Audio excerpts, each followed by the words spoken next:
A very good afternoon to you. You're welcome to the program Africa Discourse on Independent Television. My name is Evan Sunohugie. Today on this show, we are going all the way in Kenya, and we're going to be following the protest that broke out some few days ago, whereby different ways to describe the protest now. Some say it's a political protest, while some say it's a protest to rescue the future of the country. Today on the show, we've got Wilson Marshall as my guest on the program.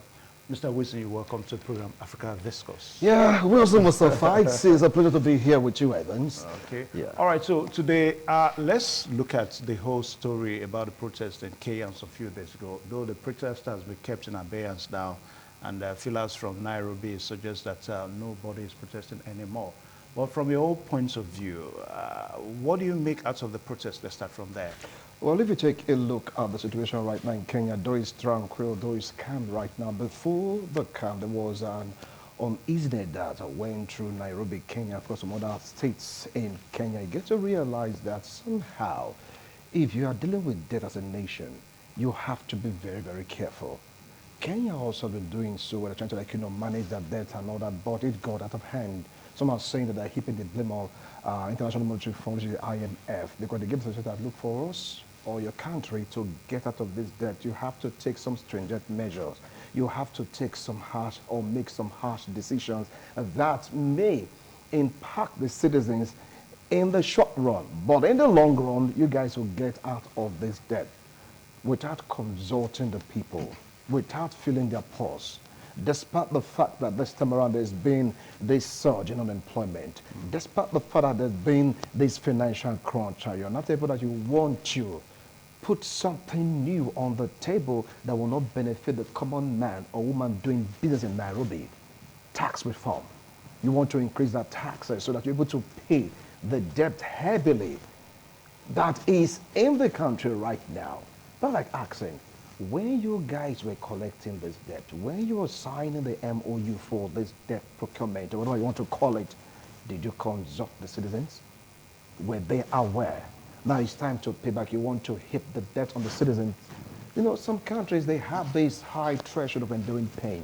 They have this high threshold of enduring suffering. But I don't think the Kenyan people, vis-a-vis the Kenyan youths, they are not in support of it. And of course, a little fire just started, and it was like, engulfing the whole country, all in the name of saying no to that harsh bill. Take it out. That was their cry. And nobody was paying attention. Before I knew it again, it became something that beats the imagination of even Ruto. He never saw it coming. People are talking, look, we don't like this. We don't like this. One man to the other, woman to the other. People started coming out. It went through the fabric of Kenya to the extent even the farmers in the farm, they came out. It was a the artisans, they came out. Now, to not make it worse, professionals, they were even in the mix saying enough is enough. We just cannot take this. After all, the law that says is meant for the people. We do not want this. And I want to do it.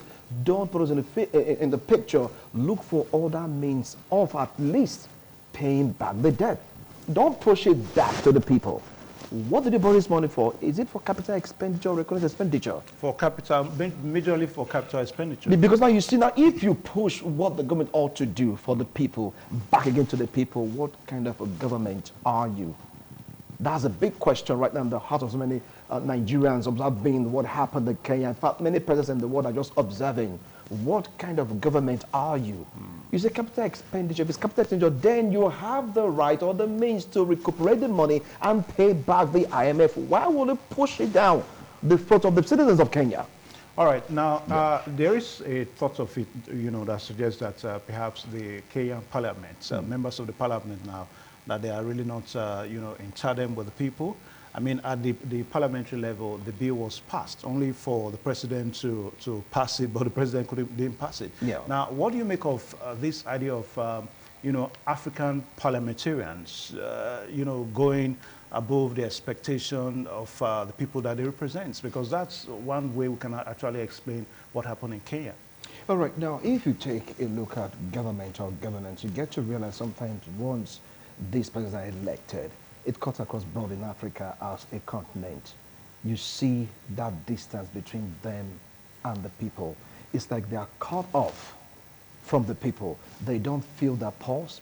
They don't know what they are going through for time. They don't know if an average family haven't had a meal for the particular day. They don't know how the family is being managed. They don't know how the financial difficulty is pushing them to the brink of, being exterminated, so to speak, in quote, when I'm looking for the right word to use. It's like just cut off from the people. Take a look at the parliamentarians.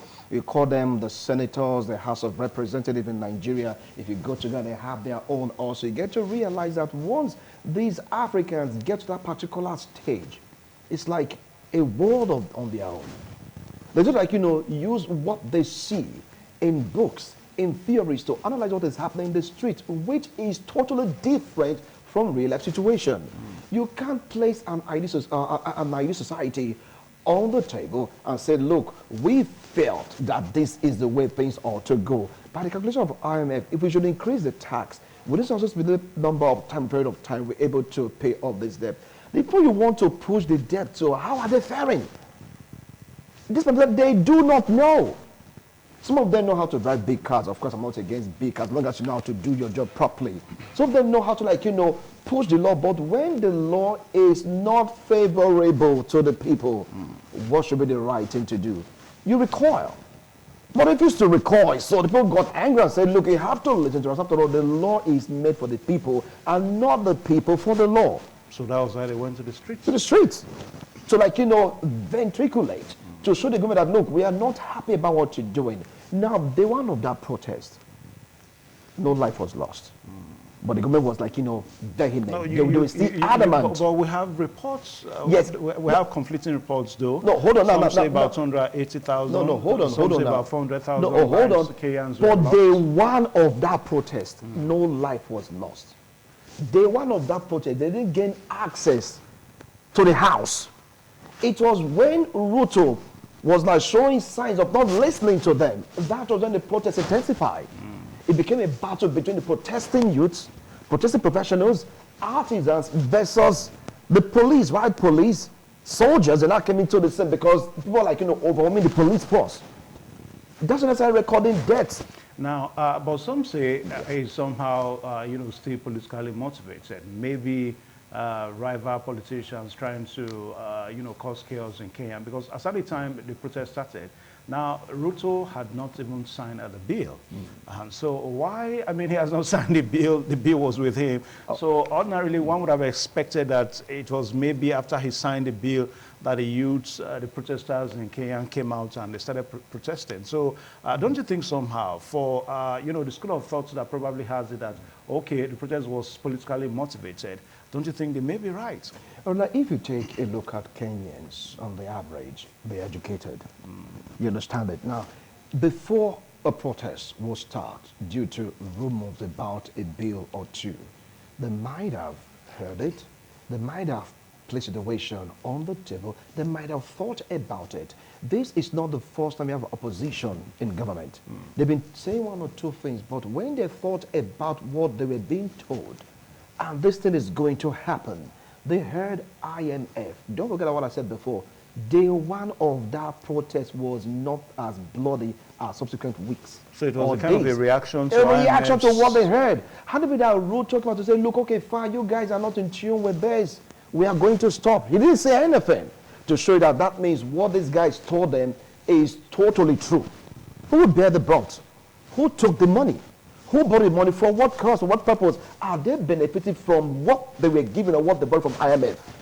Now, hadn't been that the first day they came out, some news just came out and said, look, okay, fine, Mr. President, we don't want this house, don't sign this. Okay, fine, we'll listen to you, let's think about it. No comment, no statement from Parliament, no comment from Ruto. Tell me, how would you feel an average Kenyan will react?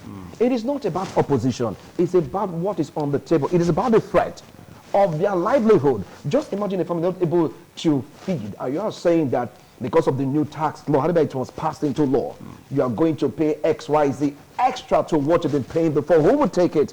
It is not about opposition. It's about what the people need. It's about what the people want. It's about the yearning of the people. Do you understand? Now, you don't just take the advice of IMF, hook, line, and sinker. You have to realize the kind of situation the citizens of a particular country is going through. And that was what Ruto put into consideration. Okay, he wasn't thinking that he's going to muzzle his way through, that after day 1 or 2, everything will just come back to normal. That wasn't the case. They were calling on Ruto, do something. Calling upon them, you people shouldn't do this. And there were no positive responses. Tell me, to be in a situation, what will you do as a Kenyan? Because they know what they are going through for time. Anyway, let us also look at it from the points of view, because a lot of persons, they kind of say it now that this thing has meant some bad implication for Kenya, because Kenya happens to have been one of the countries that has been politically settled before this protest. Other countries in Africa probably see Kenya as a model in terms of political being settled and all that. So after this protest now, what do you think are the implications, for Kenya as a nation, judging it from other African nations looking at Kenya now? All right, I think I'm going to elaborate on this. Let's paint this picture. Kenya, peaceful.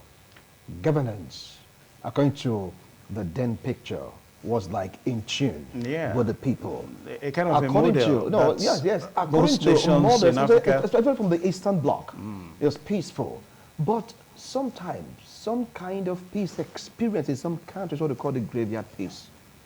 This is like, a time bomb. People are like, just trying to endure, trying to bear. Let's get to see if the president will really, really listen to us, the people. I'm thinking like a Kenyan right now. Let's say Mr. President is going to do the right thing. Let's say Mr. President is going to look for a way out to settle IMF without impeding on us. Let's look for how Mr. President is going to listen to us. We say that, look, unemployment right now is on the increase. Let's see if Mr. President is going to realize that we don't have enough food on our table. Let's see if Mr. President is going to realize that paying these taxes or paying exorbitant prices for goods and services in Kenya will not all go well for the people. This is not the first time they've heard this kind of a thing. It's like an accumulated anger that came out of the particular day. Yeah, what are the implications now? Yeah. That's what we are looking at now. If you take a look at the Eastern Bloc, Kenya, Ethiopia, and the like, Somalia, you just name it, you get to realize that once a fire starts, if it's not well curtailed, it is going to spread. You can liken it to what happened in the Arab Spring. You get the point? Now, to me, all other African countries, they will just have to sit tight, talking about government or governance, especially those that have this 1 or 2 pact with the International Monetary Fund. Take a look at our country. Are we also looking at the possibility of maybe other nations in the East Africa now, trying to react immediately? After all, Kenyan did it, so why don't we start that is the point I'm like, trying to drive out. You understand? If you take a look at Africa, most of the countries are indebted to International Monetary Fund. I don't blame IMF. According to them, they are trying to help out countries come out of economic difficulties. But if you're given an assistance by this IMF, there must be terms and conditions. And these African leaders most times don't think about the terms and conditions. They'll just go out there, get the money. And when the bills start coming, the loans start increasing in terms of the interest. Tell me now, how are they going to react? You talked about implications. Number one, every country right now, so that the youth will start looking at the government, the party in power. How are they going to respond to IMF debt when they come knocking? Because of IMF institution to Ruto that for us or for your country to survive this onslaught, you have to do X, Y, Z, pass this law for us to recuperate our money, because if you keep owing us, your currency will start dwindling. Now, hold on. Are we looking at, what are we looking at the possibility of maybe Kenya paying it somehow elsewhere? The thing is just this. If you take a look at Kenya, apart from tourism, they're highly educated. As in, they can really dig deep to get to know how to get that particular money. Talk about, computers, talk about ICT. These guys, they are vast. But the thing is that if you don't tap into it, definitely there are going to be some lacunas, and before you know it again, they might just come back to square one because the debt has not been paid yet. Yeah, well, you understand? So don't you the think debt that been paid yet. interest rate, the interest rate, yes, because we really have to pay. Right, don't you think it was the right move after all? If you take a look at it from one angle, it might be the right move. But will it sit down well with the people? Because in governance, it's about the people. Yes, they're indebted. Now you have to, you have to, like, look for ways to recuperate with it without having this negative impact on the economy, the people. You just know it. Now you asked the question about how it's going to, like, resonate in Africa. This is like a wake-up call. Because people are looking at it. If Kenyans can react this way, some people just common tax bill. To them, it isn't common. You know why? An average Kenyan is so conscious, politically speaking, that when you want to take him for a ride, definitely he knows how to dot his I's and, of course, cross his T's. This is becoming unbecoming, so to speak. If that bill or that law is, like, enforced, they know what will happen next. Harsh austerity measure. And from their own research, that most of them want to be able to survive this. So what would you want them to do? And every African country is trying to begin to ask questions. How is our government responding to IMF loans? That's a big question. Who will be the one to pay these loans? Who will be the one to service the interest of these loans? How are they going to get it? Most of them will be forced to go to the books to find out how this will be serviced. Some of them are so ignorant of what is going to be in their country and IMF. But the Kenyans, they're not ignorant.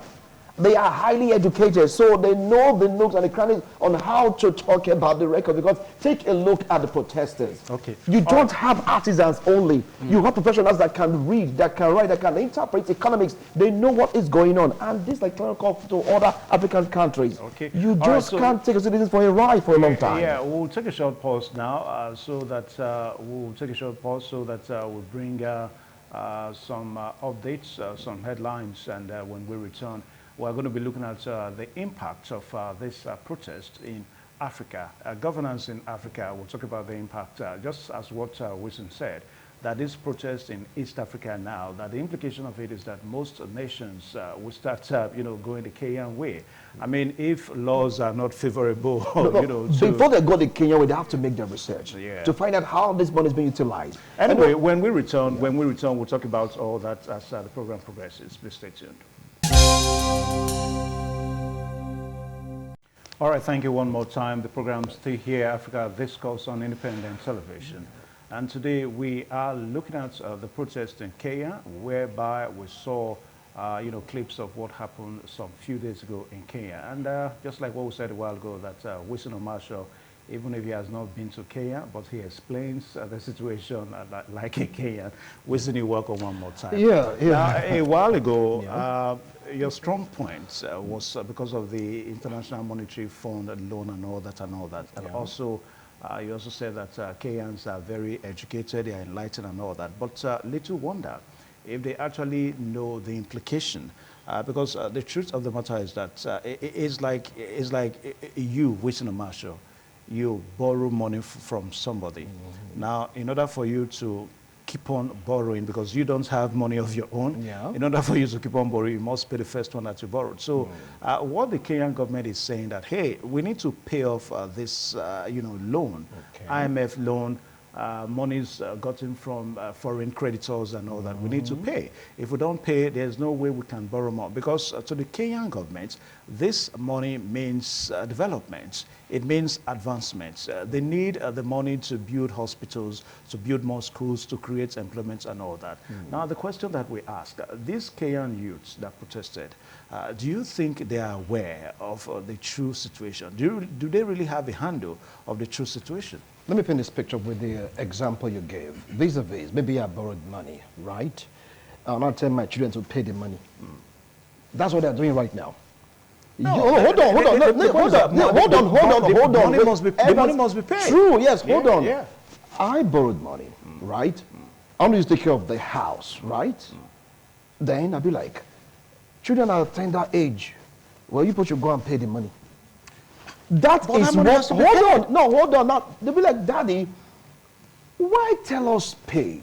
Why not use your ingenuity to look for how to pay back the loan? So Don't pose the body. Hold on, don't pose the body to us. Yeah, which now is the that how? is what Which is the how? I Ruto asked is you a doing. while ago. Which is the how? That's what I said. They have to dig deep. It is not about double taxation or multiple taxation on the people. That is what they are doing. So from your own point of view, Kenya right now what do you is think a that- wonderful place for tourism. Now, do you know the amount of money they have in Kenya? Do you know the ingenuity in ICT in Kenya? Do you know that is a sellable service that they can make the money from to repay gradually? The money they borrowed, capital project, all those capital projects can yield dividends for them to pay back. So People are not saying if the that- government of the hold on. day in Kenya, if they are aware of this, why have they not done it? That is where ingenuity comes into play. Don't pull the burden to people. Think outside of the box. Let's take a look at our country, Nigeria, for instance. Definitely, yes, Nigeria, we are entitled to IMF, normal. But now, how should we pay back? Would it be a smart one, Mr. President Bola Tinubu, to say, okay, fine, the people, your taxes must be increased, go and pay back. What happened to our oil? What happened to our minerals? That is their cry. We have other means of payment. Don't put it on us. You said you borrowed money for capital expenditure. If that is true, every capital expenditure definitely must bring out profit. Where is the profit? What did you use the money for? This is where accountability comes into play. Ruto, was there accountable to the people? When you got the money, people got the money, were they aware? Maybe now you borrowed money from China, from the US, you want to operate a rail line. Yes, some just strike a deal. These guys should operate this for a period of 10 years, get back the money. These are one of those to get back the money. Did Ruto do that? Did the Kenyan government do that? And you said people should come and pay?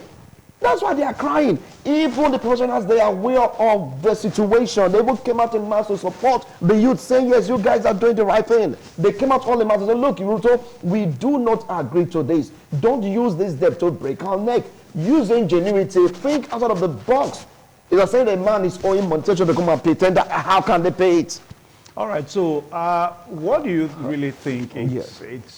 is in Africa? You know, governments in Africa and all that, because perhaps what is happening in what happened in Kenya, it may not be in Kenya alone. I mean, we may have some other African nations whereby monies are borrowed, and at the end of the day, the government of the day tries to look inward. I mean, take for example, recently in Nigeria, we heard that the federal government is considering how to take, a certain percentage from pensions, funds, and all that. And Labour is already kicking against it. Labour is already kicking against it. Yes. So the question I'm asking is, what do you think is in Africa?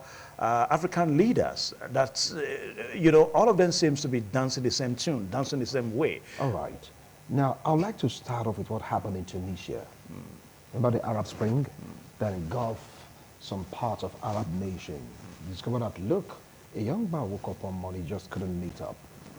He got so frustrated, cried and complained and did all that. Nobody answered. The young man got himself in fear and lit up himself. That was how the Arab Spring started. Where is Tunisia? Africa. And that led to change in so many Arab nations when we talk about their government. Bring it down now to Kenya. This fire has been lit already. And all African youths, they've heard, because the word they say is a global village. Now they'll start asking for accountability. You getting the money from IMF is not the issue. What did you use the money for? Some of these African leaders, they'll get this money from IMF, they will now use it for their own personal and selfish interest. If you borrow money for capital expenditure, that means you want to invest the money in road infrastructure, hospitals, you can even invest it in some things that can generate funds, road, bridges. These can really pay off its own debt if properly managed. But what do you see in Africa today? Mismanagement, corruption. You see a man having fleets of cars, all in the name of borrowing. You see our own beloved country borrowing money to service interest, to service loan. Does it make sense to you, Evans? You see South Africa, I heard the case of Jacob Zuma. He said, after all, the money that they said I took, it was borrowed and borrowed. Has he paid back the money? If you go to Ghana, now they're beginning to try to check corruption once again, because it's beginning to be glaring. Though they are trying that, they're saying that, no, what you are saying right now is not what you're expecting. Something is wrong with the government. Everyone's beginning to point a finger at their government.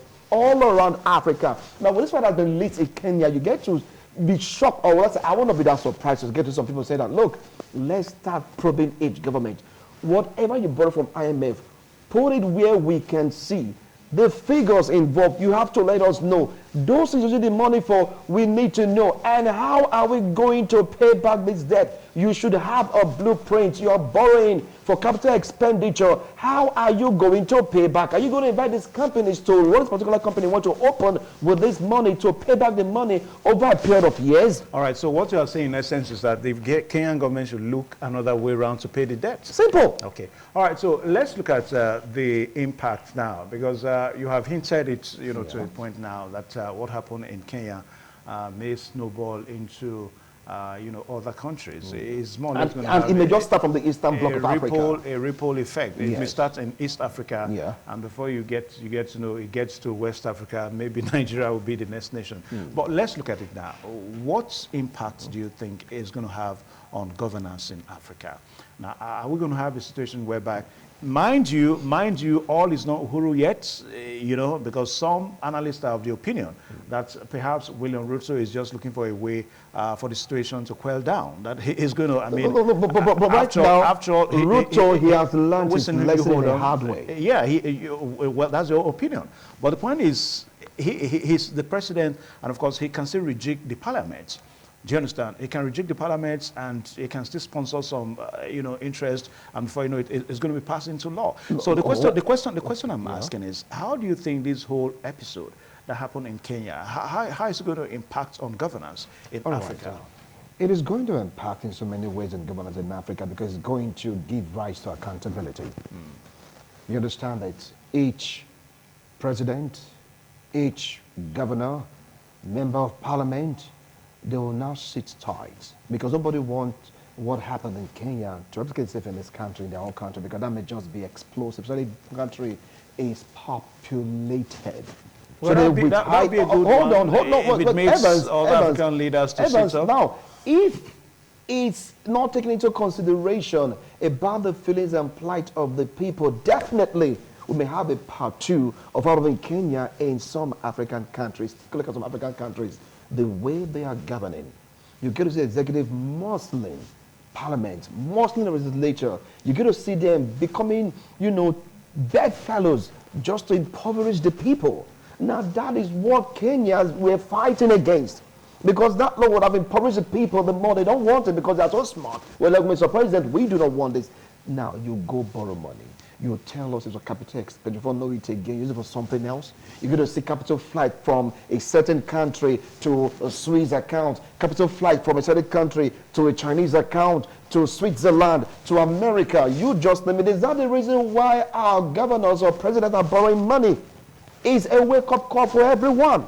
Because the same blood that runs in the vein of these Kenyans, I believe the same blood that runs in the vein of an average Ghanaian, an average Nigerian, a South African, a Moroccan, a Zimbabwean, you just name it. Everybody is watching because the world is a global village. But because right now, everyone is beginning to take their country. Yeah, but do you think, let's look at Nigeria, for example, with what has been going on in Nigeria.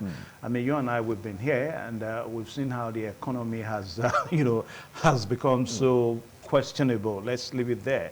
Now, the question I will still ask, how come you and I, we are not asking questions? Maybe the way the Kenyan youth, filed out on the streets and all that. So with what happened in Kenya, do you think we can have it in other parts of Africa, perhaps in Nigeria? Right, I mean, the closest we've had was the NSAS protests, and that did not see the light of the day. No. What I love about Nigerians in this, they have this threshold for pain, high threshold to endure pains. They have this high threshold of hoping against hope that definitely some things or sometime in the future things will get better.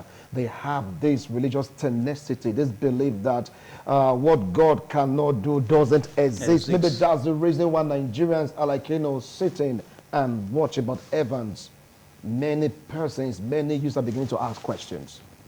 For the very first time in a long time, people are beginning to come out to say, look, XYZ money you borrowed, Mr. President, what did you use it for?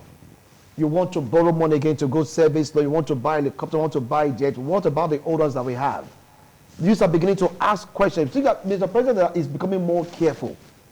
You understand? Despite the fact that we're not where we are yet, but we are getting there. After all, a journey of 1,000 miles, the step begins with just a step. Nigerians are beginning to wake up because they're beginning to ask questions. You know why? Information is available. Now, Nigerians are now aware of the indebtedness of the country. They are now aware of every other transactions and deals embarked upon by the government of the day.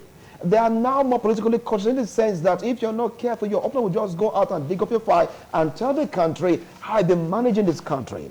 Nigeria definitely will get better, but it may take time due to our religious inclination. Now, let's keep praying, let's keep praying, let's keep praying. Even if Nigeria goes the Kenyan way, do you think we have the kind of leaders? We're going to have the kind of leaders in Nigeria. You know what? You know, Evans, I don't see Nigeria going the Kenyan way. Yeah. I'll tell you why.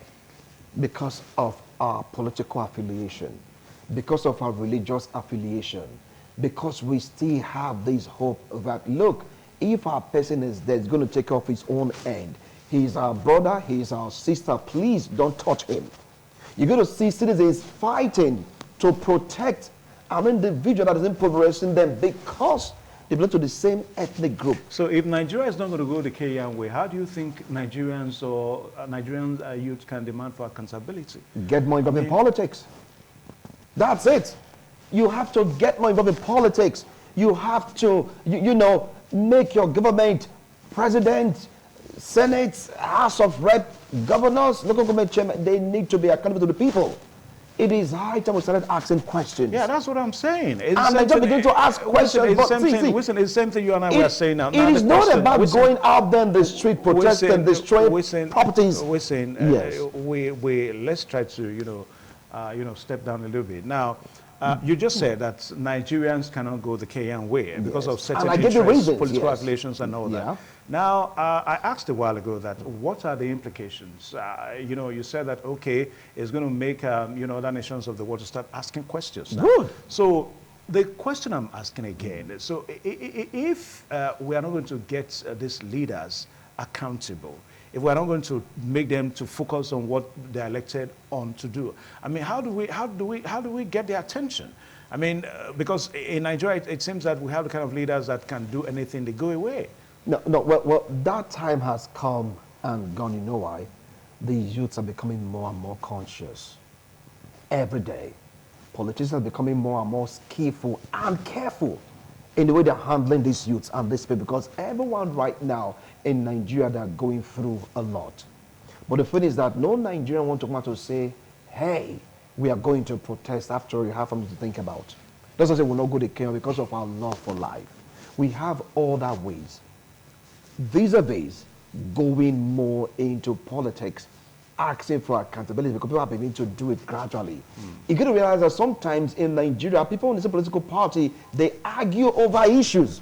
We don't understand how this is coming. We don't understand where it's going. But what we really have to fight against is the endemic corruption in the system.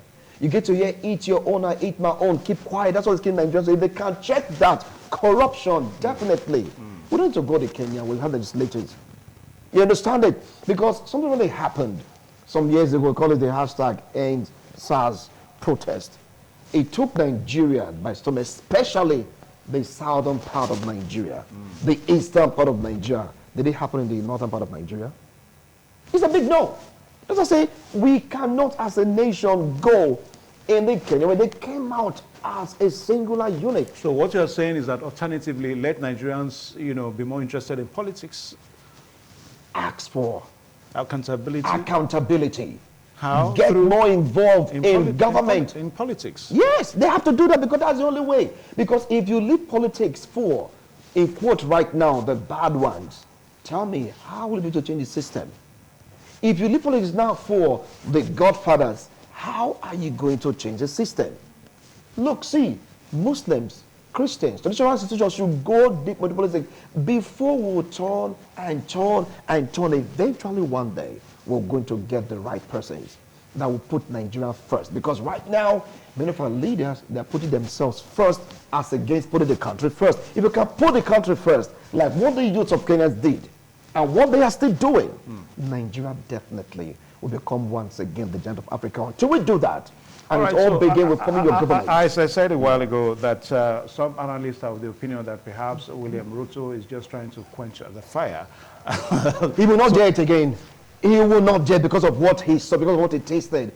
That law already have been, like, abolished, unless you want to look for all that way, which Kenya will not be aware of, because right now they are watching his every move. They're listening to what parliament are doing now. In fact, the eyes are just there on the money. They say follow the money. Now they are trailing the money, so Ruto will not go back to that bill or make it a law, or else the country will be ungovernable for him. So and this should serve also as to all African countries, because they say when you push a man to the wall, if he gets so much, either the man will turn back or the pressure will force the man to push back. Wilson, I want to say thank you so much for finding time to come on the show today and be our guest on the program, talking about the protest in Kenya, and of course how the issue has been suspended for now. That's the way we see it until further notice. This program is going to return same time next week on independent television. My name is Evans Sunokuge. Goodbye and God bless you.